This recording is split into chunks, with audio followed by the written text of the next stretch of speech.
10 নম্বর পারা 11 নম্বর পৃষ্ঠা 11 নম্বর লাইন আল্লাহ তাআলা এই আয়াতের মধ্যে বলেন ইন্না ইদ্দাতাশ শুহুরি ইনদাল্লাহি 12 শাহরা।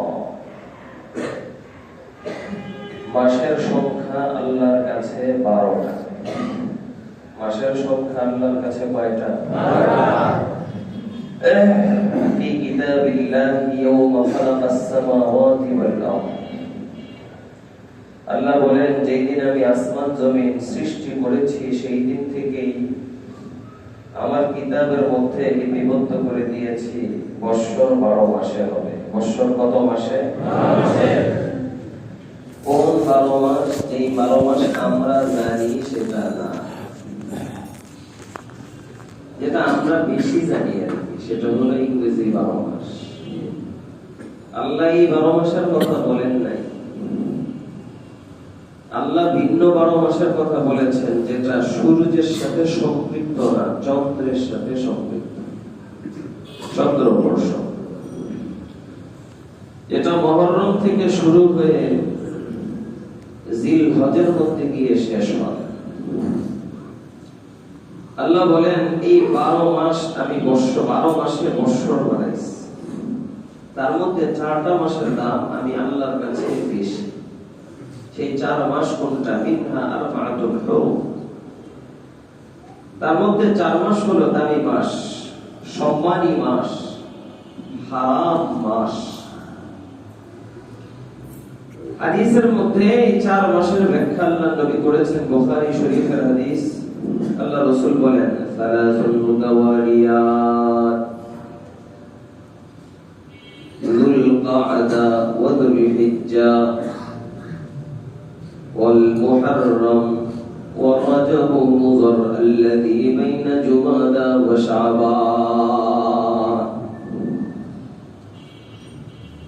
4 মাসের মধ্যে 3 মাস লাগাতার, জিলকদ, জিলহজ, মুহররম। জিলকদ, জিলহজ, মুহররম। মুসলমানের বাচ্চা জানা থাকা দরকার 12 মাসের মধ্যে কোন 4 মাস দামি মাস, সম্মানী মাস, এটা জানা থাকা প্রয়োজন। কেন প্রয়োজন? এই 4 মাসের সাথে বহু বিধান সম্পর্কিত। আল্লাহ নবী বলেন তার মধ্যে লাগাতার 3 মাস, জিলকদ, জিলহজ, মুহররম। আর আরেকটা অনেক পরে গিয়ে আসে রজব মাস, যেটা জুমাদাল আখিরা এবং শাবানের মাসের মাস। পরের মাস হলো শাবান, আগের মাস হলো জুমাদাল আখিরা। একটা সময় কোরআনে আয়াত নাযিল হয়েছে এই 4 মাসের মধ্যে যুদ্ধ বিগ্রহ, যত ধরনের লড়াই হতে পারে সব আল্লাহ নিষিদ্ধ করে দিয়েছিলেন। 4 মাসের একটা দাম আছে। এই জন্য এই মাসগুলোতে কোনো খুনাখুনি হবে না। সূরা তাওবার শুরু থেকে আল্লাহ বলেছে فَإِذَا انْسَلَخَ الْأَشْهُرُ الْحُرُمُ فَاقْتُلُوا الْمُشْرِكِينَ حَيْثُ وَجَدتُّمُوهُمْ وَخُذُوهُمْ وَاحْصُرُوهُمْ وَاقْعُدُوا لَهُمْ كُلَّ مَرْصَدٍ। হারাম মাসগুলো যখন শেষ হয়ে যাবে তখন তোমরা খাটির মধ্যে বসে থাকো, উঠতে বসে থাকো। হারাম মাস শেষ হয়ে যাওয়ার পরে তোমরা কাফের বেঈমানদেরকে যেখানে পাবা সেখানেই তোমরা তাদেরকে হত্যা করবা। হারাম মাসের মধ্যে কাফেরদেরকেও মারতে না করছে আল্লাহ। এত দামি, অথচ কাফের তো এত বেদামি, একটা কুত্তার চাইতে শুয়োরের চাইতেও বেদামি হইল কাফের, যে আল্লাহর মানে না, আল্লাহ রাসূলকে মানে না। কোরআন শরীফ আল্লাহ বলেছে উলাইকা কাল আনআম বাল হুম আদাল। তারা তো চতুষ্পদ প্রাণীর চাইতেও আরো বেশি নগণ্য, আরো বেশি খারাপ। তারপরে কয় না এই মাসগুলোতে মারব না তাদের।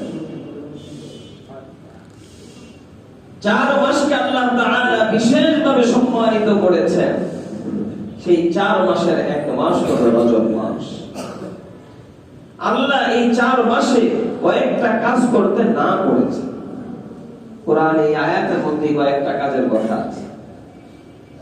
1 নম্বর কাজ আল্লাহ বললেন ফালা তাযলিমু ফীহিন্না আনফুসাকুম, এই 4 মাসের মধ্যে তোমরা নিজেদের উপর নিজেরা কখনো জুলুম করবে না, অত্যাচার করবে না, তোমরা নিজেদের উপর নিজেরা জুলুম করবে না।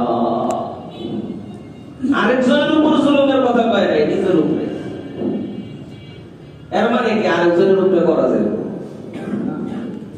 নিজের উপরে যদি না করা যায় তাহলে আরেকজনের উপরে করা যায় না।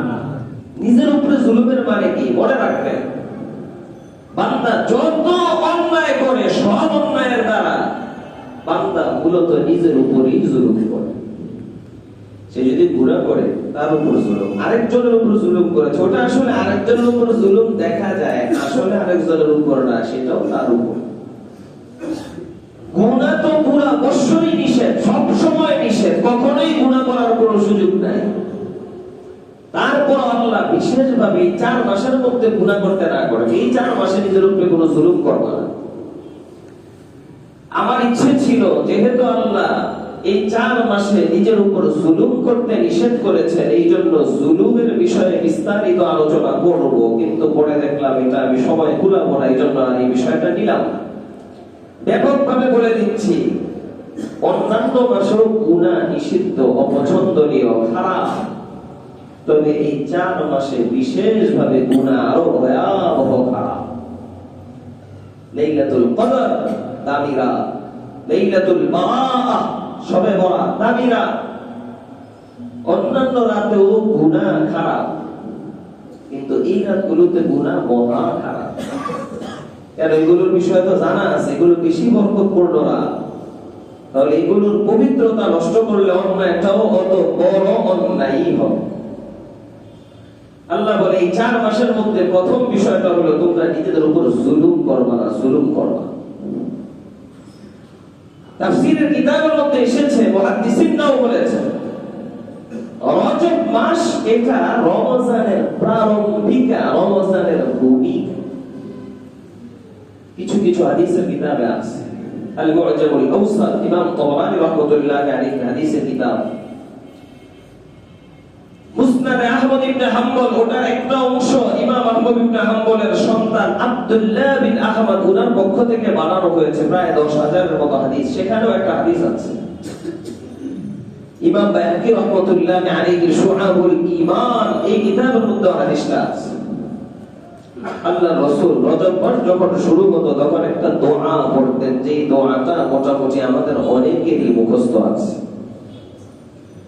اللهم بارك لنا في رجب وشعبان وبلغنا رمضان। এটাকে আমি আগেও আপনাদেরকে মশক করিয়ে দিয়েছিলাম। আমরা স্বাভাবিকত দোয়াটা এইভাবে পড়ি, আল্লাহুম্মা বারিক লানা ফি রাজাব ওয়া শাবান। এটা নিয়ে একটা গবেষণা হয়েছে, আসলে কি রজব বা পড়বে নাকি রজব বিন পড়বে, তানবিনের সাথে নাকি জবর দিয়ে। বেশি বিশুদ্ধ হলো তানবিনের সাথে পড়া, বেশি বিশুদ্ধটাই পড়া দরকার, কম বিশুদ্ধটা আমরা কেন পড়ব? এজন্য সবাই ঠিক করে নিব শব্দটাকে, আল্লাহুম্মা বারিক লানা ফি রাজাবিন, বলেন ফি রাজাবিন ওয়া শাবান। আরে রাজাবার জায়গায় রাজাবিন, বাকি সব ঠিক আছে। আল্লাহুম্মা বারিক লানা ফি রাজাবিন ওয়া শাবান وبلغنا رمضان। আল্লাহ তুমি আমাদেরকে রজব এবং শাবান মাসে বরকত দান করো। আল্লাহ এই 2 মাসে যেভাবে তুমি আমাদেরকে জীবিত রাখলা, দয়া করে মালিক তুমি আমাদেরকে রমজান পর্যন্ত পৌঁছাইয়া রমজানের ফজিলত, রহমত, বরকত আমাদেরকে অর্জন করার তৌফিক দান করো। মুহাদ্দিসরা বলেন রজব থেকে রমজানের প্রস্তুতি আরম্ভ হয়ে যায়। রজব মাস এটা কেমন? এটা হলো ক্ষেত তৈরি করার মতো, ক্ষেত তৈরি করার মতো, ফসল তৈরি করা বলো। আর শাবান মাস বীজ বপন করার মাস, ফসল লাগানোর মাস, ফসল লাগানোর মাস। রমজান মাস ফসল পেকে যাওয়ার পরে ফসল কাটার মাস, ফসল কাটার মাস। এই রজব আর শাবান, এই 2 মাসের মধ্যে যে বান্দা আল্লাহর বেশি ইবাদত করতে পারবে, আশা করা যায় ইনশাআল্লাহ ওই বান্দার রমজান মাস আসলে বেশি বেশি ফসল কাটতে পারবে। এর মানে রমজানের ফজিলত ওই বান্দা বেশি বেশি অর্জন করতে পারবে। এজন্য আমরা নিজেদেরকে এই সময়ে একটু কন্ট্রোল করার চেষ্টা করি। গুনাহ তো সবসময়ই হয়, সবসময়ই অন্যায়, বাকি এই সময় একটু নিজেদের বিশেষভাবে বাঁচাইয়া রাখার চেষ্টা করি। ইবাদতের প্রতি ভিন্নভাবে একটু মনোনিবেশ করার চেষ্টা করি। তবে আপনাদেরকে একটা মোটা কথা বলে দিই, রজবকে কেন্দ্র করে বহু প্রকারের ইবাদতের হাদিস আমাদেরকে শোনানো হয়। এই নফল নামাজ পড়বা, এইভাবে রোজা রাখবা, এটা করবা, সেটা করবা, এগুলো কোনো সহিহ হাদিস বা প্রকৃত অর্থে গ্রহণ করা যায় এমন কোন হাদিসও নাই, কোরআনেও নাই। ব্যাপকভাবে আমলের প্রতি উদ্বুদ্ধ করার কথা আছে। অন্যান্য আমল ইবাদত, নফল ইবাদত বেশি করুন। আমি বলি আপনি একটা নফল ইবাদত করার দরকার নাই, 2 রাকাত নামাজও আপনি অতিরিক্ত করার দরকার নাই। তবে একটা কাম করেন, পুরোটা করেন। বলেন কি করেন না? বাস এর চাইতে বড় ইবাদত আর কিছু হইতে পারে না। শয়তানে অনেক বেশি বান্দা ইবাদত করুক এটারে ভয় পায় না, পুরোটা ছেড়ে দিলে শয়তান এটারে ভয় পায়।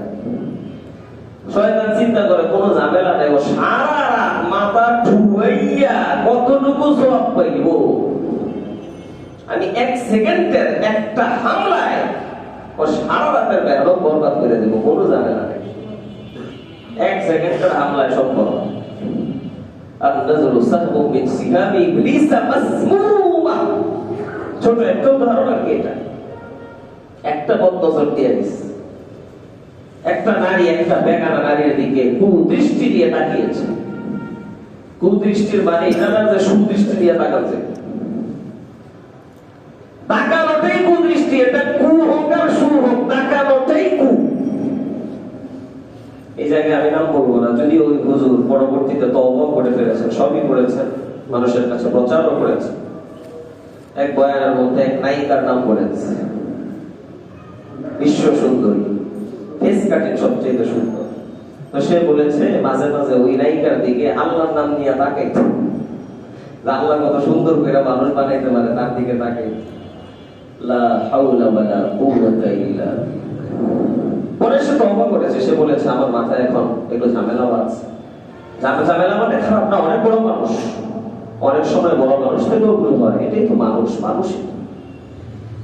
সেদিকে তাকানোর কোন পদ্ধতি নাই যে সুদৃষ্টিতে একটু তাকাইলাম, আল্লাহর কত বড় রহমত একটু দেখাবি, বালা করে একটু সার্চ দেই, কত বড় রহমত একটু সাইয়া দেখবো। তো রহমত দেখতে দেখতে হালত যে বই যাইবো ওইটা পরে বুঝে যাইব। শয়তান, আল্লাহ রাসূল কি বলে? আন-নাজরাতু সাহমুম মিন সিহামি ইবলিস মাসমুমা,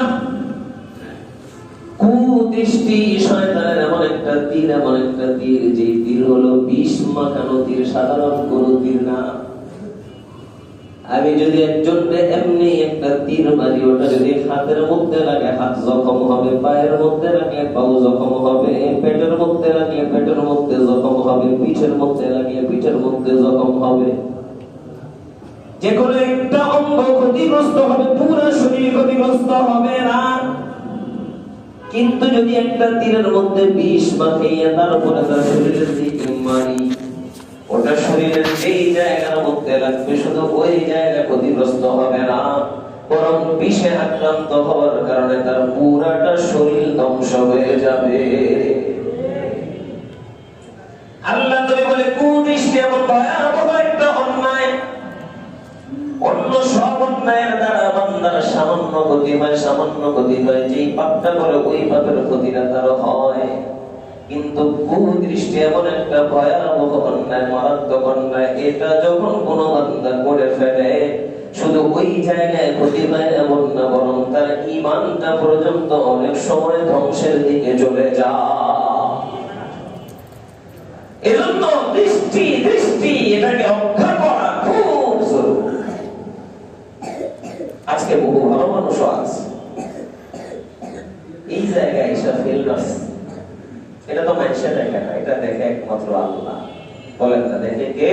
আল্লাহ।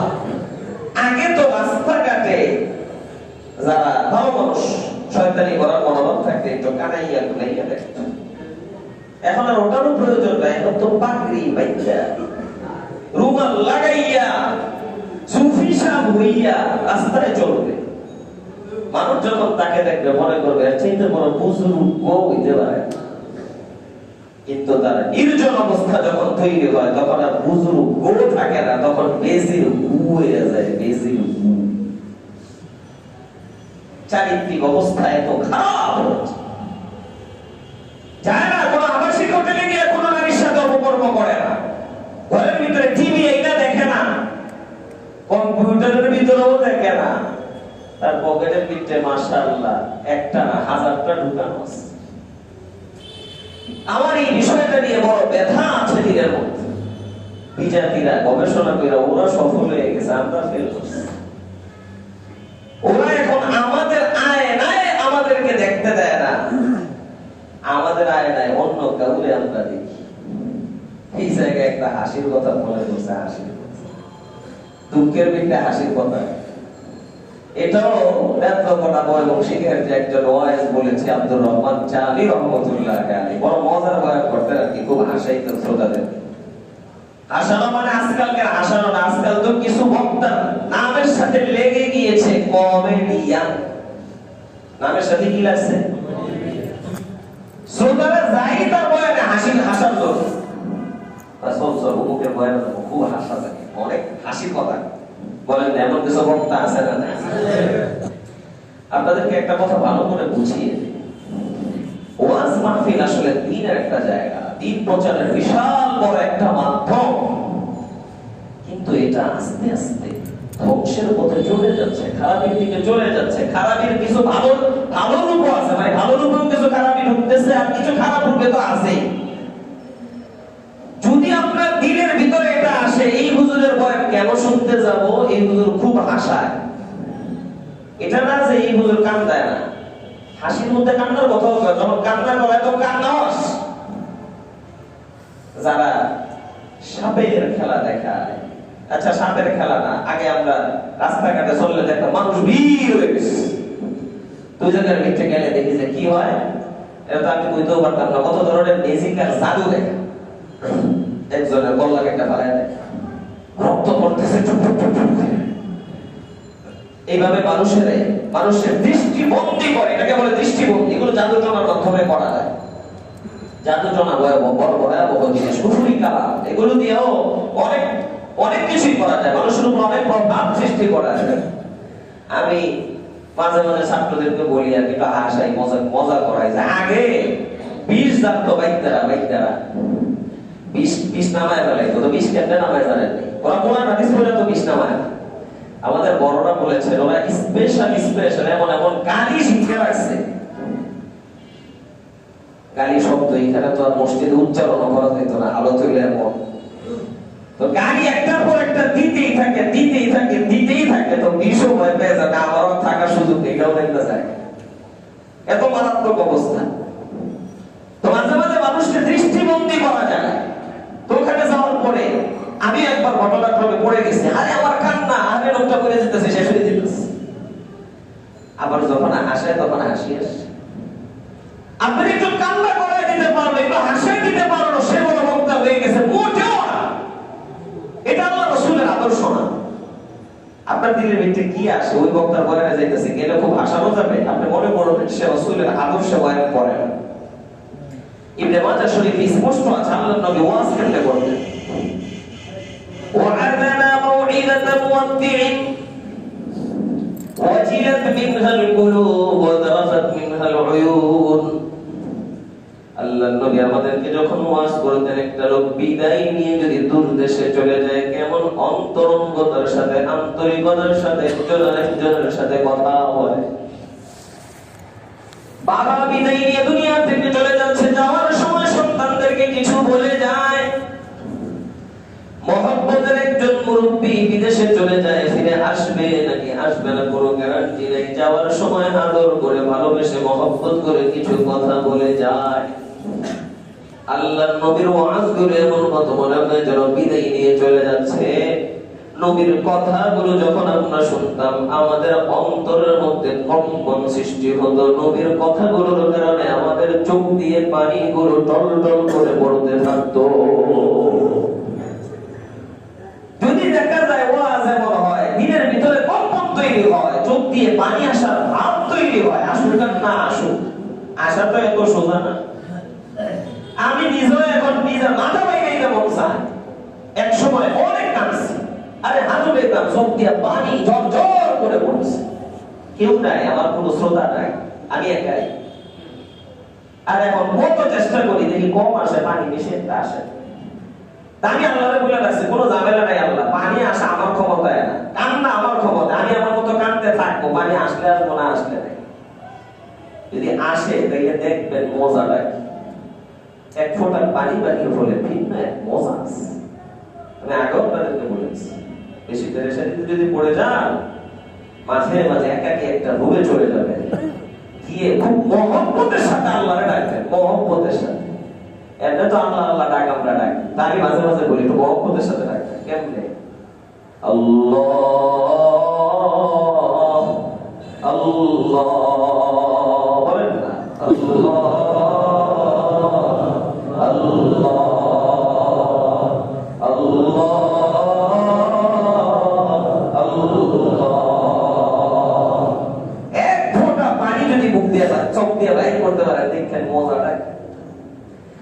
আমি আগেও আপনাদেরকে হয়তো শুনিয়েছিলাম, আমার আম্মা জান দামাত বারাকাতুহুল আলিয়া বলেন এক কারণে আমার দৃষ্টিতে আমার জন্য সবচেয়ে বড় বুজুর্গ আমার মা, যার দোয়ার বরকতে আজও পর্যন্ত চলছি।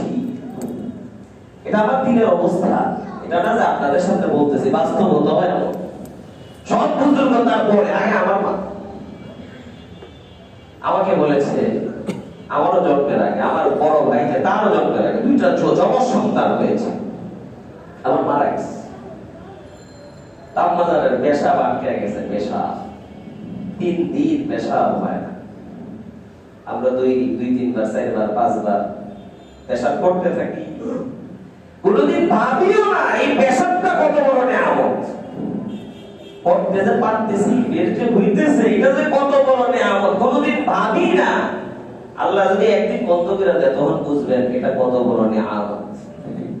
মাঝে মাঝে আমারও হয়, কোনো কারণে পানির জন্য খাওয়ার বমি হয়েছে, যে কোনো ঝামেলা হয়েছে, পেশাব করতে সময় কষ্ট হচ্ছে, তখন ভাবি কত ভালো হবে, বছরকে বছর পেশাব করলাম, নিয়ামত বুঝলাম না, এখন পেশাব বের হতে চায় না, কত কষ্ট লাগে। যার বন্ধ হয়ে গেছে তারে জিগাইয়েন পেশাব বের হওয়া কত বড় রহমত। আল্লাহ পাকের কত রহমতের মধ্যে আমরা ডুবে আছি, ভাবি না। বলুন, আল্লাহ তো কোরআনে বলেছে, ওয়া ইন তাউদ্দু নি'মাতাল্লাহি লা তুহসুহা। বান্দা, আল্লাহ তোমাকে অনেক নিয়ামত দান করলো, অনেক নিয়ামত দান করলো, ওগুলো সব তোমার গোনার কোনো দরকার নাই। বরং আমি আল্লাহর একটা নিয়ামত তুমি যদি গণনা করো, শুধুমাত্র একটা নিয়ামত, ওই নিয়ামত গণনা করেও তুমি বান্দা কোনোদিন শেষ করতে পারবা না। সত্য গণনা করতে পারতাই না, একটা নিয়ামতের যে উপকার ওটা গুণনাও শেষ করতে পারতা না। চোখ আল্লাহর পক্ষ থেকে বিশাল বড় একটা নিয়ামত। সকালে আপনি ঘুম থেকে উঠলেন, এখন প্রায় 1টার মতো বেজে যায়, এই সময়টার মধ্যে আপনি চোখটা দিয়ে দেখলেন, কতগুলো জায়গার মধ্যে চললেন। যদি চোখটা বন্ধ থাকতো, এই সময় আপনি বুঝতে পারতেন চোখটা কত বড় নিয়ামত। হঠাৎ করে সামনে একটা সাপ পড়লো, চোখে পায় সাবধান যাবি না। একটা নাপাকি পড়লো, চোখে বলে সাবধান, শরীর নাপাক হয়ে যাবে, যাবি না। গাড়ি একটা চলে আসছে, চোখ বলে সাবধান, যাবি না। রিকশা একটা চলে আসলো, চোখ বলে সাবধান, যাবি না। এরকম কয়টা আপনাকে বলবো, আপনি তো একদিন চোখ দিয়ে যে উপকার উঠাইলেন, ওটাও যদি গণনা করতে চান, কোন বান্দা গণনা করে শেষ করতে পারবে না। অনেকগুলো বান্দার নিয়ে পেশাব বাহির হয়, আল্লাহ পাকের একটা নিয়ামত। কোন মালিকের নিয়ামতের মধ্যে ডুববে মালিককে ভুললে আসি, ভালো করে বুঝে। আম্মা জানবে আমার পেশাব আটকে গেছে, অস্থিরতা, পেরেশানি পেরেশানি পেরেশানি, কি হবে? 3 দিন হয়ে গেল। আবার মা আবার একটু কি করবো, শক্ত প্রকৃতির দিনটা, ডাক্তারের কাছে যেত। অনেক মহিলারা আছে, মুরব্বীরা এখনো আছে, ডাক্তারের কাছে গেলে পুরুষের সাথে কথা বলতে হবে, অসম্ভব, এটা পারতাম না। 3 দিন হয়ে গেল, বিশাল কষ্ট, অস্থিরতা, পেরেশানি।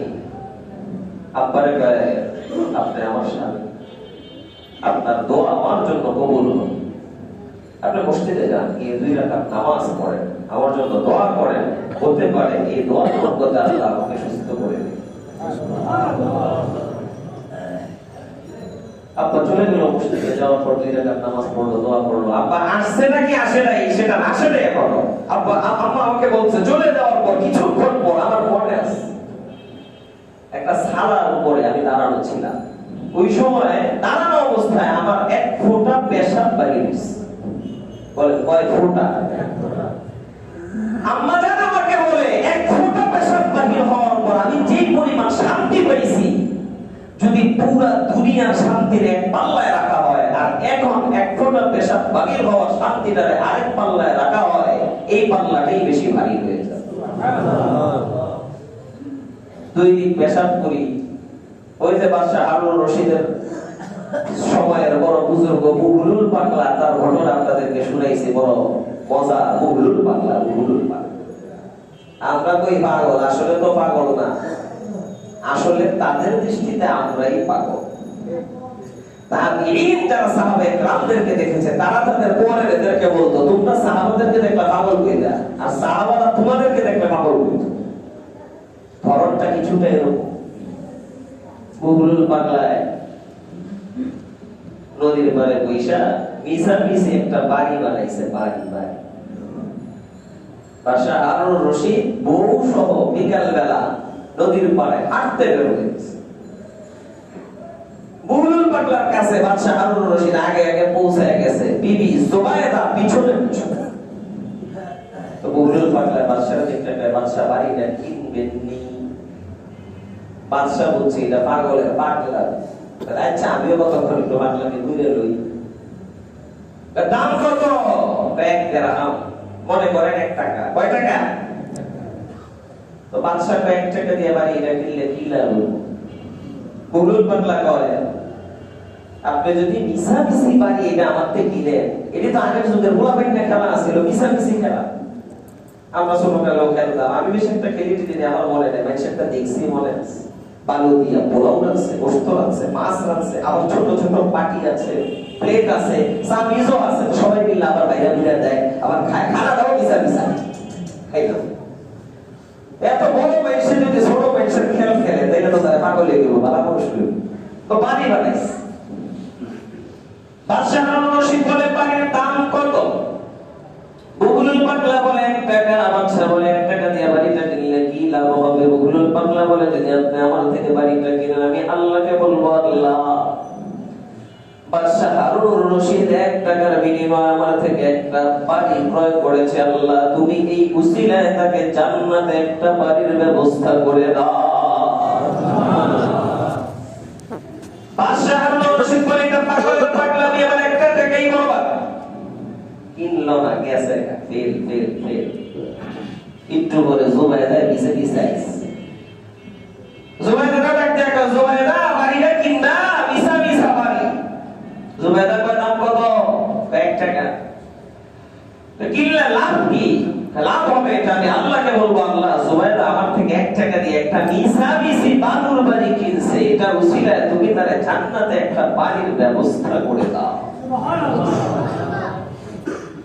জুবাইদা বলে বড় সস্তা সওদা, 1 টাকায় মাত্র জান্নাত পাওয়া যায়, এমন সওদা তো কোনোদিন ছাড়া যায় না। তাড়াতাড়ি 1 টাকা বুগলুল পাগলারে দিয়ে কয়, তাড়াতাড়ি আমার জন্য দোয়া করো, আল্লাহ যেন আমাকে আমার জন্য জান্নাতে একটা বাড়ির ব্যবস্থা করে দেয়। বুগলুল পাগলা দোয়া করে দিল। রাত্র যখন গভীর হলো, সবাই ঘুমিয়ে আছে, বাদশা হারুন রশিদ ঘুমায়। ঘুমের মধ্যে স্বপ্ন যোগে দেখে বাদশা হারুন রশিদ মারা গেল। মারা যাওয়ার পরে বাদশা হারুন রশিদ জান্নাতের মধ্যে ঢুকে গেছে। জান্নাতের নাজ নেয়ামত দেখে বাদশা হারুন রশিদ পাগল পারা হয়ে গেল। দেখতে দেখতে এখন আবার বের হয়ে চলে আসবে। হঠাৎ করে চেয়ে দেখে একটা বিশাল সুন্দর অট্টালিকা দেখা যায়, সুন্দর ভবন দেখা যায়। বাদশা হারুনুর রশিদ মনে মনে চিন্তা করলো, এই অট্টালিকাটা যদি আমি না দেখে যাই তাহলে আমার জান্নাতে ঢোকাটাই তো ব্যর্থ হয়ে যাবে। গেছে বাড়ির সামনে, যাইয়া দেখে বাড়ির সামনে নেম প্লেটে লাগানো আছে সুন্দর করে, এই বাড়ির মালিক দুনিয়ার বাদশা, বাদশা হারুনুর রশিদের বিবি জুবাইদা। সুবহানাল্লাহ, সুবহানাল্লাহ। বাদশা হারুনুর রশিদ তো বড় খুশি, ভালোই হয়েছে, আমার বউর বাড়ি থেকে তো ঢুকে যাই। ঢুকতে গেছে আর দারোয়ানটা খাবে, বাদশা কয়ে কেন ওকে ঢুকা যেত না? আমার বউর বাড়ি আমি ঢুকতাম না, কে ঢুকবো?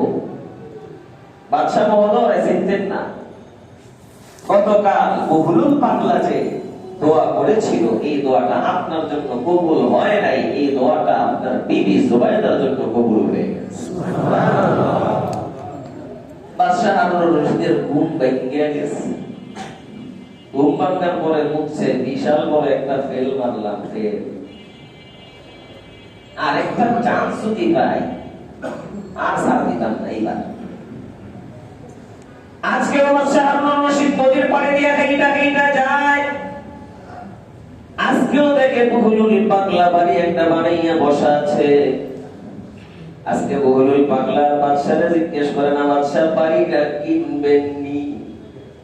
কতক্ষণ দাঁড়াইয়া বাদশাহ এবার বহুলুলরে জিজ্ঞেস করে, বহুলুল বাড়িটা বেচবানি? বুঝেননি কিছু? আজকে পাগল কে? বহুলুল না বাদশা? মিশা মিশা বাড়ি, এটা বেচবানি, এটা কোনো কথা? বহুলুল কয় হ্যাঁ বাড়ি বিক্রি করবো। বাদশা হারুনুর রশিদ বলে বাড়ির দাম কত? বহুলুল পাগলা বলে বাড়ির দাম পুরা দুনিয়া, আসমান জমিনের মধ্যে যত সম্পদ আছে সব যদি আমরা দিতে পারো তাহলে আজকের বাড়িটা বিক্রি হবে। বাদশা হারুনুর রশিদ পাগল হয়ে গেল, আশ্চর্য হয়ে গেল, ঘটনাটা কি বুঝলাম না। বহুলুল ডাক দিয়ে জিজ্ঞেস করে, বহুলুল ঘটনাটা কি বুঝলাম না? গতকাল যেই বাড়ির দাম ছিল মাত্র 1 টাকা, আজকে ওই বাড়ির দাম পুরা দুনিয়া কেমনে হয়ে যায়? ঘটনাটা তো বুঝলাম না। বহুলুল পাগলা বলে, বাদশা কেমনে বুঝবেন? গতকাল তো আপনার সাথে আমার সাথে লেনদেনটা ছিল না দেখা, না দেখা, আজকে তো আপনার সাথে আমার সাথে লেনদেনটা হইল দেখা। এটার নাম ঈমান। বলেন এটার নাম কি? ঈমান। হুজুররা বারবার বুঝায়, ভাই গুনাহ করা ছেড়ে দাও তাহলে আল্লাহ জান্নাত দিবে।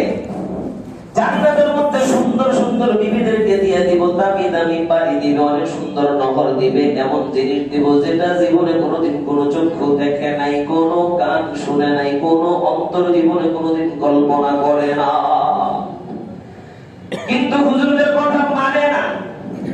আল্লাহ বলে মরার পরে যখন আখিরাতের মধ্যে চলে যাবে, হুরগুলো দেখা ফেলবে, জান্নাতের নিয়ামত সব দেখা ফেলবে। দেখা আল্লাহর ডাক দিয়ে বলবে, আল্লাহ রব্বানা আবসারনা ওয়া সামি'না ফারজি'না না'মাল সালিহান ইন্না মুকিনুন। আল্লাহ সব দেখলাম, সব শুনলাম, আর একটা চান্স আমাদেরকে দেন, আর একটা সুযোগ আমাদেরকে দেন, আর একটা সুযোগ যদি আল্লাহ আমাদেরকে দেন আমরা ভালো আমল করে আবার আসবো।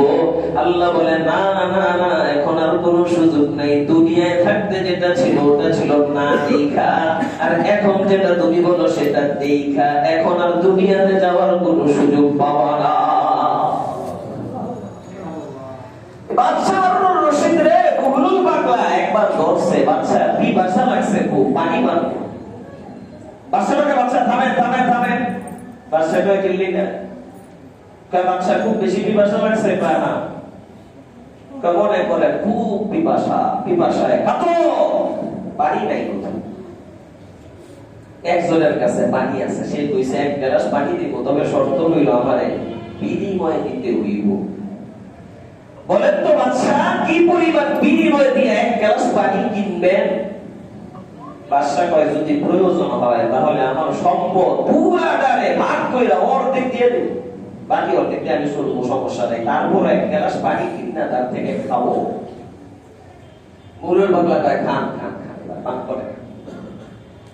পান করা শেষ হওয়ার পর বকুল পাগলা আবার প্রশ্ন করে, বাচ্চা পানিটা তো পান করলেন, ওটা পেটে যাওয়ার পর উপকারী যেগুলো সেগুলো তো শরীরে কাজে লেগে যাবে, আর যেগুলো আপনার জন্য ক্ষতিকারক ওটা পেশাবের রাস্তা দিয়ে বাহির হয়েছে।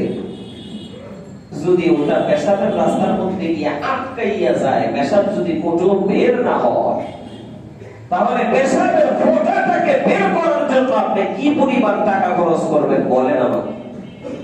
বাদশা কয় বাকি অর্ধেক এটাও দিয়ে দিন। বকুল পাগলা বাদশারে ডাক দিয়া কয়, বাদশা আপনার রাজত্বের দাম কত আমি বুঝাইয়া দিলাম, এক গ্লাস পানি পান করা আর এক ফোঁটা পেশাব বের হওয়ার সমান আপনার রাজত্বের দাম না। চিন্তা করে দেখেন, এটা আমার আপনার বোঝার জন্য বলছি, কত গ্লাস পানি পান করি আর কতবার পেশাব করি, কত ফোঁটা বের হয়, তাহলে কত বড় বড় রাজত্বের মালিক আল্লাহ আমার মতো একজন গরিব রে বানায় রাখছে। দেখতে বলা হয় যেন আমার কিচ্ছু নাই, কে কইছে কিচ্ছু নাই, কত বড় রাজত্ব আল্লাহ আমার ভিতরে ঢুকে আছে। মূল কথা ওখান থেকে বলছিলাম, মাঝে মাঝে পারলে একটু কান্নাকাটি করার চেষ্টা করবেন, চোখ দিয়ে একটু পানিটা বের করার চেষ্টা করবেন। ওয়াজ মাহফিলের বিষয়ে কথাটা চলে আসছে, গেছি না অনেক দূর, কিছু হুজুর আছে এদের নামই হয়ে গেছে কমেডিয়ান। নাম কি হয়ে গেছে? কমেডিয়ান। কোনদিন আদর্শ হুজুর হতে পারে না, আদর্শ বক্তা হতে পারে না। মাঝে মাঝে হাস্যরসের দুই একটা কথা আসলে আসতে পারে, সমস্যা নাই, কিন্তু ওটাকে কেন্দ্র করে হাসিটাকে ওয়াজের মূল বিষয় বানানো আর মাঝে মাঝে একটু দুই একটা কান্না টান্না বা ভালো কথাও বলা, এটা কোনদিন পদ্ধতি হতে পারে না। বহু দূর চলে গেছে। মূল কথা বলছিলাম, আব্দুর রহমান চাবি রহমতুল্লাহ আলাইহি নেত্রকোনা এবং সিংহের দিকের একজন বড় বক্তা ছিলেন, খুব সুন্দর বয়ান করতেন, টুকটাক হাসাইতেন, বাকি অনেক বড় আল্লাহর ওলি ছিলেন। উনি একটা বিষয় বুঝাইছেন, আমি আপনাদেরকে মূলত যে কথাটা বোঝানোর জন্য কথাটা বলছি, আমরা আসলে আমাদের আয়নায় নিজেদেরকে নিজেরা চিনি না, চিনি আরেকজনের আয়নায়, যার কারণে নিজের জীবন বরবাদ, নিজেরা চিনি না। তুমি বড় হাসির কথা বলছিস, বাজারে আয়না কিনতে গেছে, আয়না জীবন আয়না দেখে নেই, সেই বেটায় যখন আয়না কিনছে, আয়নার ভিতরে যখন চেহারা দেখছে নিজে, তোর নাক বাপের নাকের মতোই আসিল, ও তো আয়নার জীবন চেহারা দেখে নাই। এবার আয়নার দিকে তাকাইয়া কান্না শুরু করছে, আরে আব্বা রে আব্বা, আব্বা রে আব্বা, অনেকদিন পরে দেখলাম বাপের। ও মনে করছে আয়নার ভিতরে যেটা দেখা যায় ওটা ও না, ওর বাপে। ও কান্দাছে, আরে কোমরের বাপ আয়নার ভিতরে উঠে আইছে, খুব কান্নাকাটি। দোকানদারে কয় কি রে ঘটনাটা কি? আরে বহুদিন পরে আব্বার চেহারাটা দেখতাছি, খুব ভালো লাগতাছে। দোকানদার কয় তাড়াতাড়ি টাকা দিয়ে লইয়া যা, তোর বাপরে দেখিস মাঝে মাঝে যা লইয়া যা। জায়গা দিয়া এই আয়না দিয়া কেউ দেখে না, এটা একটা ট্যাঙ্কের ভিতরে ঢুকে রাখছে বালা করে, মাঝে মাঝে মন চাইলে কি রে বাপ্পারে দেখ। এইবার বেটা বিয়া শাদী করছে,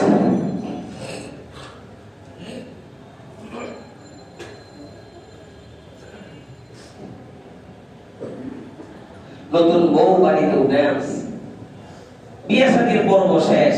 এবার ট্রাঙ্কেতে আয়না উঠারে বাইক কইরা উনার দিকে তাকাইয়া বাপের কয়, আরে আব্বারে বিয়াটা করলাম, তুই থাকলে আজকে বউডারে দেখতি কত ভালো লাগতো। তো বাপের কয়ে কয়ে কি করে কান্দে, আর বউ কয় কি রে ঘটনা রাখি, এটার দিকে দীক্ষা দীক্ষা কি করে এটা?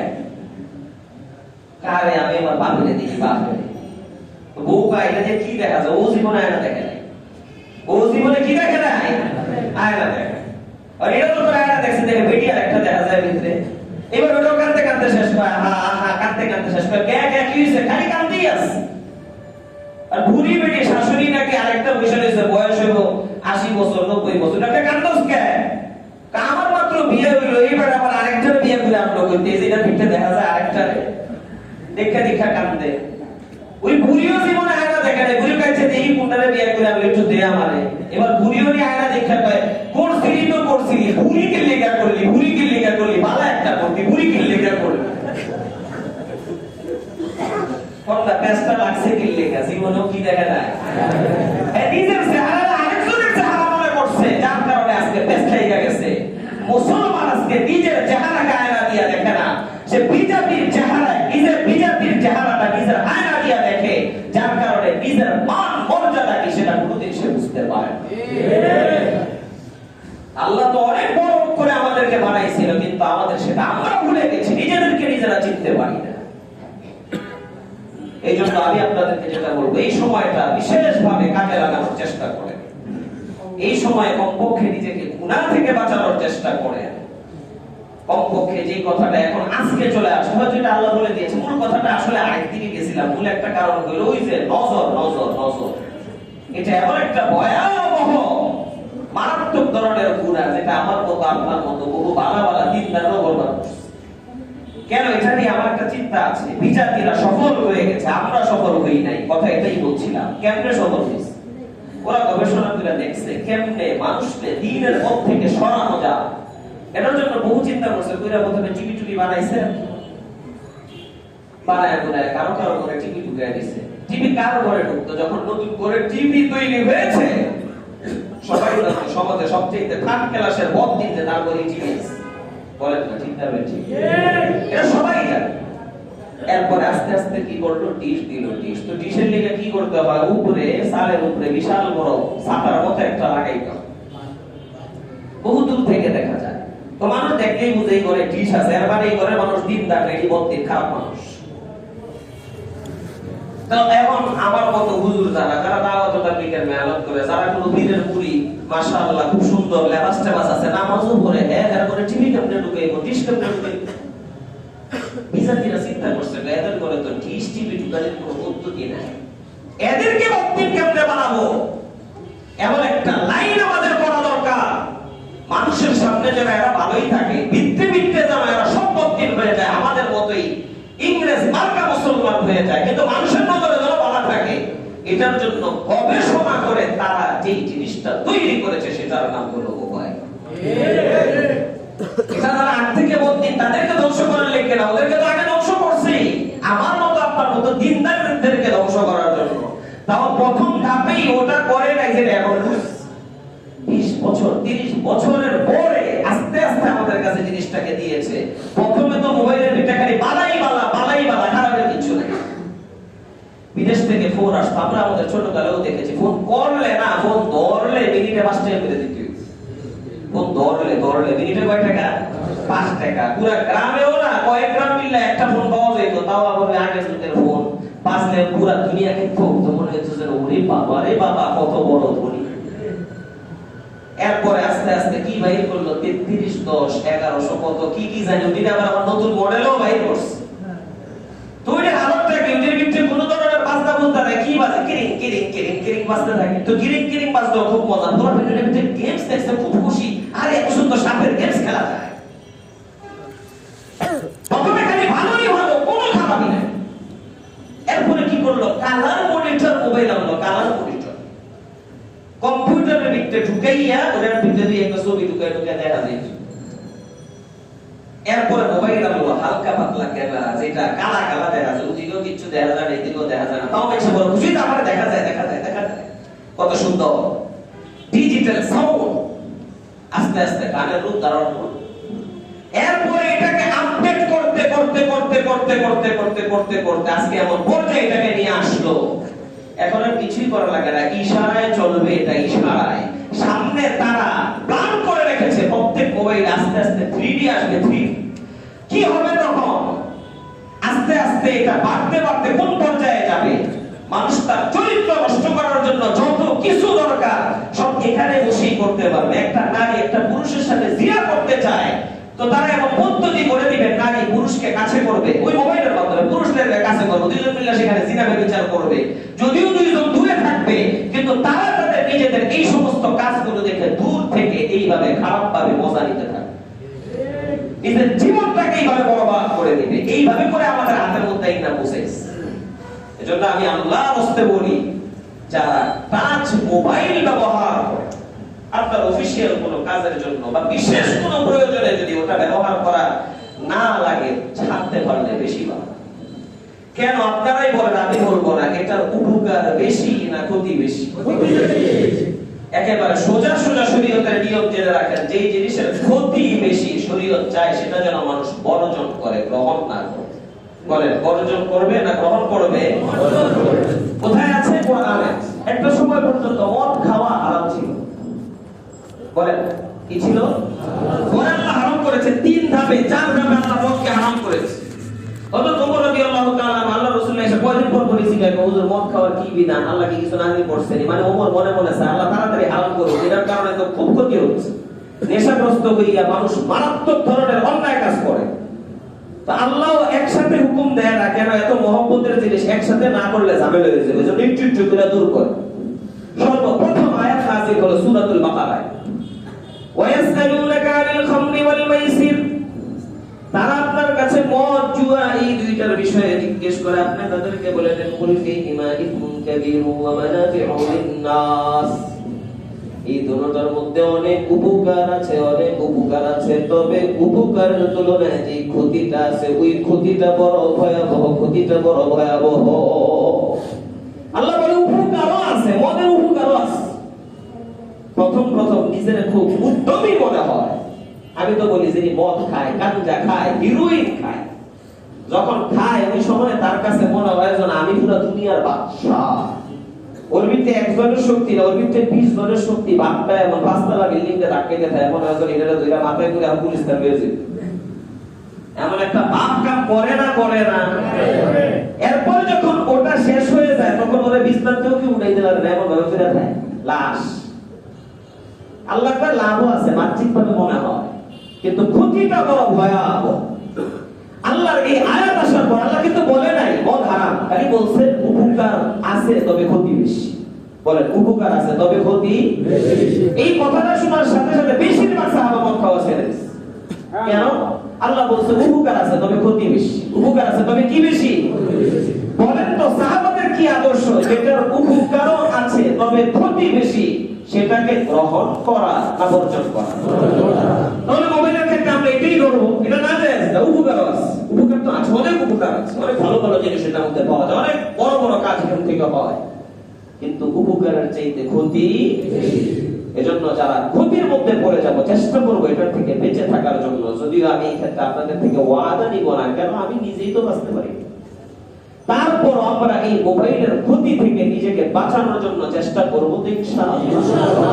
তবে একটা কথা আপনাকে বলে দিই, আল্লাহ না করুক যদি গুনাহ হয়েই যায়, মনে করেন মোবাইল দেখতেছেন, একটা নারীকে দেখতে হলে আপনি মোবাইল ছাড়তে পারছেন না, আপনি সাথে সাথে খালেস দিলে 2 রাকাত নামাজ পড়ে আল্লাহর কাছে তওবা করেন। এরকম অন্যায় যদি আপনার দৈনিক হয়, দৈনিক করেন, যদি দিনে 10 বার হয় 10 বার করেন, যতবার হইছে ততবার খালেস দিলে আল্লাহর কাছে কান্নাকাটি করে, আল্লাহ অনেক বড় অন্যায় হয়েছে, আল্লাহ মাফ করে দেন, আল্লাহ মাফ করে দেন, আল্লাহ মাফ করে দেন। এইভাবে আপনি করতে থাকলে ইনশাআল্লাহ আপনার মোবাইল ছাড়া লাগবে না। শয়তান ডরাইলে একদিন আপনার কাছ থেকে দূরে সরে যাবে। কমপক্ষে এতটুকু কাজ সবাই করতে পারবো তো ইনশাআল্লাহ। আল্লাহ পাক আমাদেরকে এই পবিত্র মাসগুলোতে, সম্মানী মাসগুলোতে সব ধরনের গুনাহের বিষয়গুলো